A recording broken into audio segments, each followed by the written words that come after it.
arkadaşlar. Bugün ev pizzası yapacağız. Evdeki olan bayat ekmeklerimiz, pidelerimizden ev pizzası. İlk bayat ekmeklerimiz var. Zeytinimiz, kaşar peyniri, sucuk, biber ve domates sosumuz var. Domates sosumuzda salça, domates rendesi, tereyağı, tuz, karabiber, baharatlar, istediğiniz baharatları koyabilirsiniz.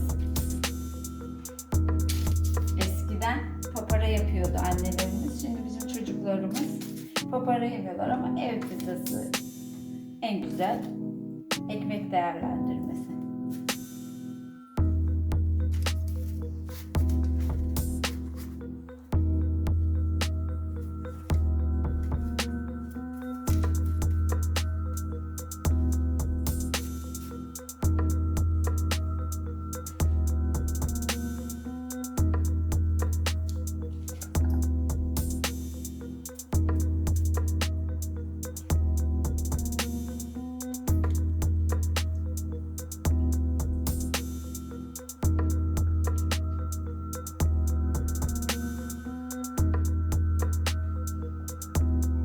Ekmeklerimiz piştiği zaman çok güzel yumuşacık pizza oluyorlar.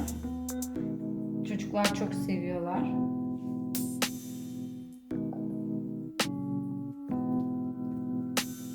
Tavsiye ederim arkadaşlar. Çocuklarınıza yapın. Ekmekleri çöpe atmayalım.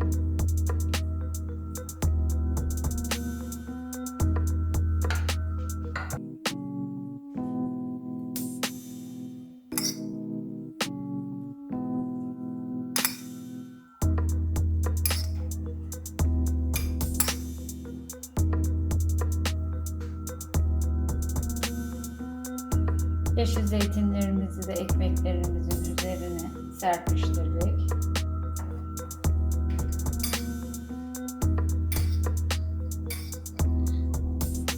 Zeytinlerimizi serpiştirdik. Sucuklarımızı da evinizde ne varsa onları kullanabilirsiniz.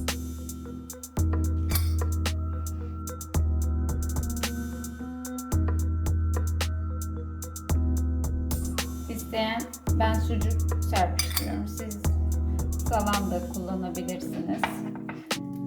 Mısır da koyabilirsiniz.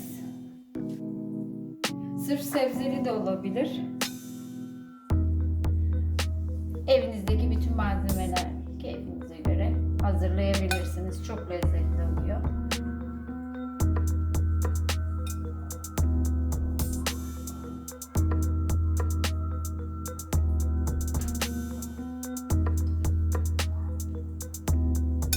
Sonunda bize ne kadar mal olduğunu, pizzalarımızın fiyatını söyleyeceğim size.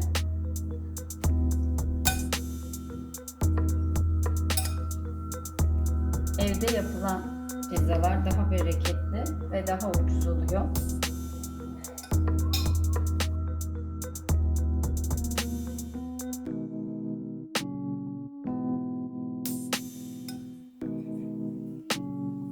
Üzeri bol kaşarlı çok güzel oluyor.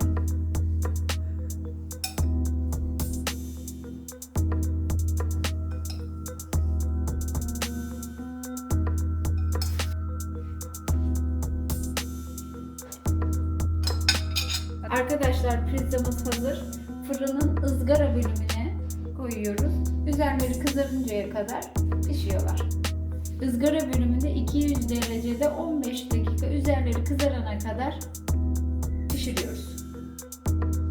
Evet arkadaşlar, bir tepsi pizzamızın bize maliyeti 10 TL. Evde yapılan her zaman uygun, ucuz oluyor. Evet, pizzalarımız fırından çıktı. Mis gibi.